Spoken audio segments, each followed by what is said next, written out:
Andy and I are back in Botswana. We didn't film the entire journey up because it was a bit convoluted. I was in Kruger Park last week with my family, and then they flew home from Johannesburg yesterday, and Andy flew up, so we met at the airport. Then this morning we left early, dropped my dad in Gaborone, and now we're heading up through Botswana. We've just passed Francistown, and tonight we'll go stay at Nata Lodge. From there we're going to head up north to Chobe National Park, where we'll be staying at Savuti and Linyanti campsites. We don't have everything booked, but we'll figure it out as we go along.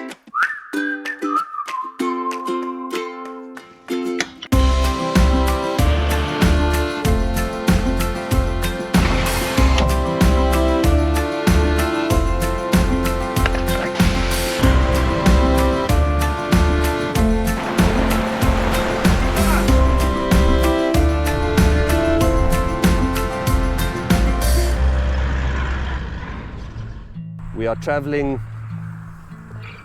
as usual in Barry with the camping trailer all set up. What you up to, Andy? I'm just grabbing a meal for tonight. It needs to defrost for a bit, so we've left it a bit late. But it's nice. Thankfully, our mother-in-law and Rob's wife Renska have prepared some delicious meals. What do we have here? Yeah, the ready meals are always a winner. What have we got there? That looks good. It's unlabeled. Unlabeled? Sure. I'll have to chat with them. Not impressed. No. Yeah, so we'll be camping in the trailer, and nothing much else has changed since the last trip, except for I have built a whole new door for my vehicle. This allows me to mount the tripod head really low, get nice low angle shots of the animals. This will be its first trip. Andy and I literally fitted this thing half an hour before I left to drive up to Joburg, so it is totally untested. I'll show you that once we get into the game reserve and I've got it all set up and rigged with the tripod head and everything else.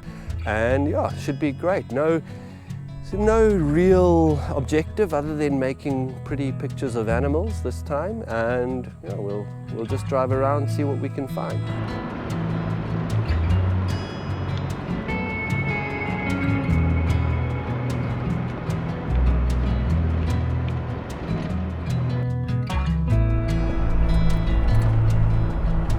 Good morning. We are on the road again.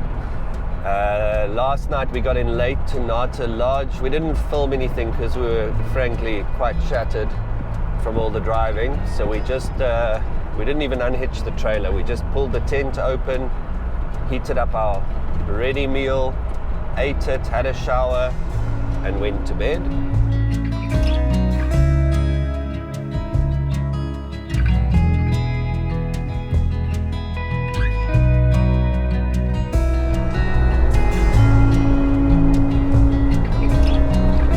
We're on the transit road going through Chobe National Park.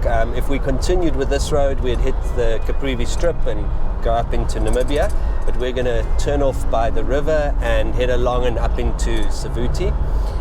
We stopped in Kasane briefly, drew some cash, did all our shopping, filled up with fuel, filled the jerry cans, so we're pretty prepared for 2 weeks camping. We also popped in at Pangolin Hotel to say hi to some friends.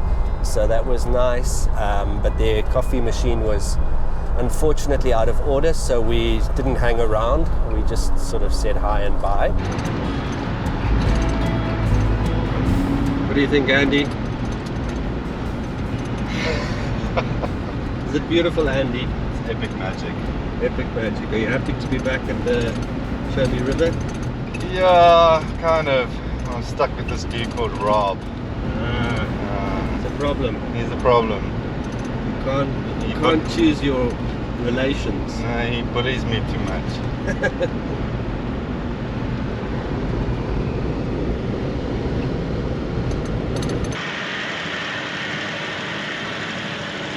Look at that spot. Been around there. Ah, go all the way. Oh, you're striking there a bit, Andy. Yeah. We've left the tar road, so we're gonna let down the tires, lock the hubs, all of that stuff, and make a coffee if Andy can get us off the road. Alright? This is embarrassing because I'm filming it all. I told you to do it earlier. Alright, straight. I think you might have stalled on camera. I'm gonna break that camera. There we go. Now, once you get going a bit, now pull. Speed, power. No, you're turning too much. Okay, let's swapsies. Alright, I'll try it. Let's see if I can do this, because this might be really embarrassing if I can't. Oh, we are. Also stalled.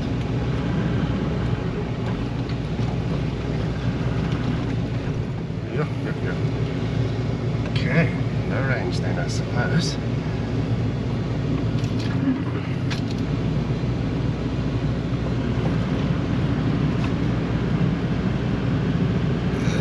You can do it. Yeah, just got to get a little bit out here, then we'll do the... And once we've let the tires down, this is going to become a lot easier, I promise. Can we just get in the shade? But yeah, no, I don't think you would have done that in high range. I don't think it was possible. Alright, Yeah, without revving like a madman. Making me look bad, Rob. Yep. Look at that. So we've stopped here to let down the tires, lock the hubs, all of that. Andy's going to make us a coffee at the same time. The very convenient thing I've done is I've purchased a tire pressure monitoring device. So it's got little sensors. I've replaced the valves in all the wheels, and the sensors will tell me exactly what the tire pressure is. So it makes it a lot quicker to let down the tires, because all I do is I put the tire pressure monitor right there, start letting down, and I can watch the pressure go down. There we go, it's already beeping because it thinks I've got a flat. We're still pretty loaded, so I'm going to go down to, I think, 2 bar in the rear, maybe 1.8 on the front, and then once we've unhitched the trailer, I might go down even further. There we go, that's the car done for now. I specifically got this Steelmate unit because it's got a nice interface for having a trailer as well. So you press the little button, and there's my trailer. I'll take those down to 1.4 maybe. The other units weren't as neat for trailers, but the catch with the Steelmate unit is the batteries in these internal sensors are non-replaceable. So every 5 years or so you've got to buy new sensors at 500 Rand a pop. And with what I've got 4 wheels on the car, 1 spare, that's 5, 2 on the trailer, 7 times 500 is quite a lot of money.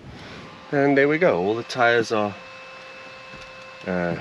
low now, which is fantastic, and this little gizmo makes it a lot easier. Otherwise you're letting down a bit, checking the pressure, letting down a bit, checking the pressure, which can be a slow process. Now we've got to lock the hubs. Okay, so we've finally hit the dirt track. It's pretty sandy, and Rob's taken over because he's a professional. Letting down the tires makes all the difference. Like before the tires were down, we couldn't go more than a few hundred meters before getting stuck. Let them down a bit, and now we're sailing over the top. Well, not really, but it's a lot easier. Unfortunately, there are these horrible big corrugations, and the trailer's full of food, so I'm taking it quite slow, very slow. Looks like people have got stuck here a lot, and also put sticks in the track to help get them out, so we've got to look out for those as well. The sand is really hot, and that tends to make it much softer. If you were to do this road first thing in the morning, it would be much harder, much easier. But anyhow, we'll just go slowly, and we'll get there eventually.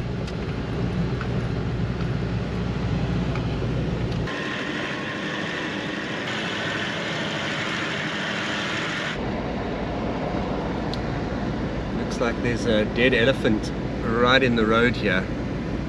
Shame, I don't know, it's dry season, maybe it just died of thirst or something. But yeah, it looks quite bad. I think it's been here a while. Shame. The tusks have obviously been removed, hopefully by the parks board, and it's still bleeding, so can't have been that long. I'm going to move because it smells quite bad here.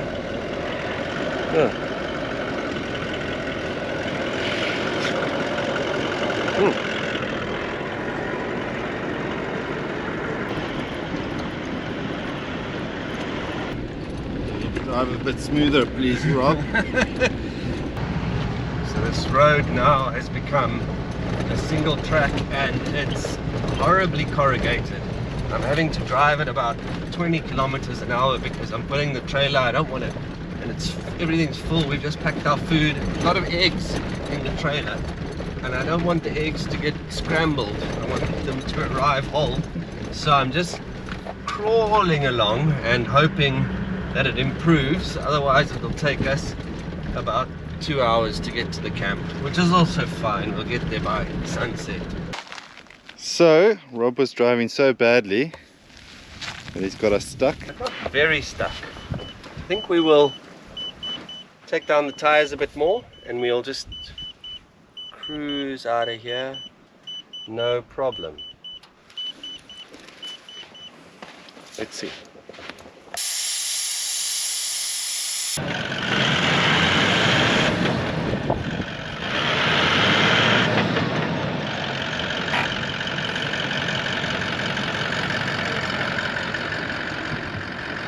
It's not good, Rob. Tires down more.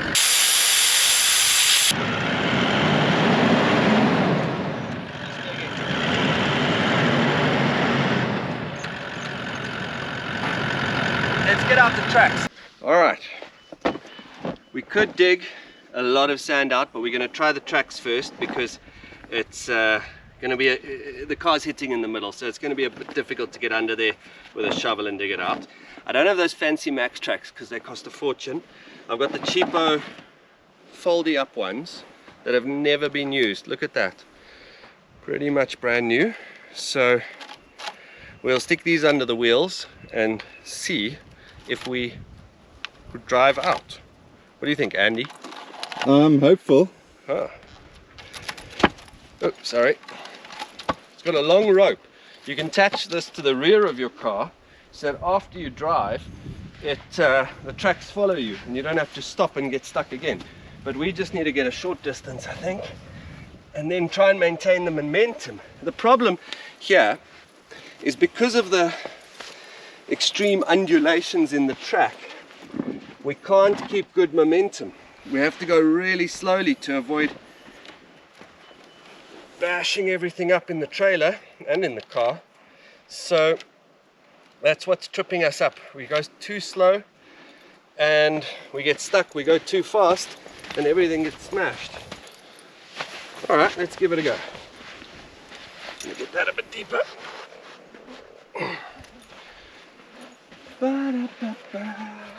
We ride. We're gonna get in late tonight.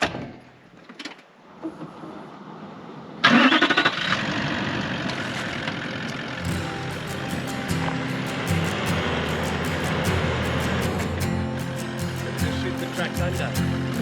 Well, it moved over them.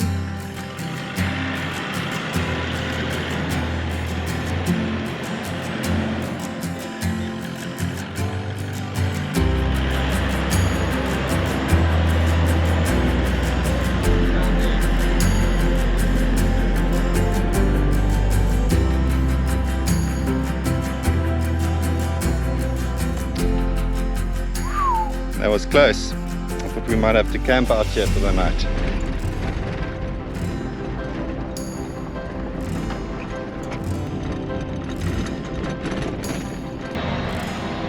This is taking quite a lot longer than anticipated.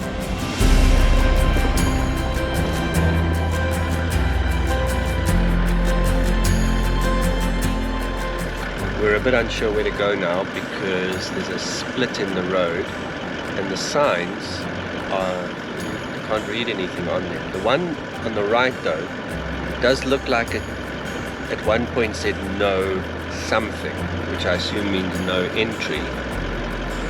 The one on the left, literally nothing on it. Our GPS is telling us to go right. My GPS has got me in trouble before, so we're going to go left. There's the sign.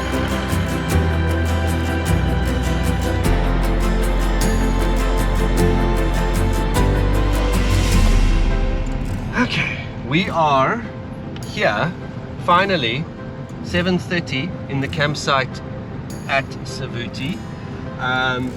And we got here as the SKL people were leaving, luckily, because when we pulled out the reservation, it turns out our reservation was for tomorrow night, and I had messed everything up.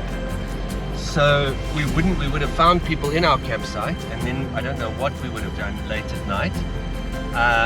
But luckily they're going to give us a emergency campsite for tonight, so we can at least have somewhere to set up, and then tomorrow after our morning drive we will move to our actual booked campsite. It's all very good actually, because we only had 3 nights, we could only get 3 nights here, and now we're going to have 4 nights here, so it's not the end of the world, but it does suck to have to move camp tomorrow.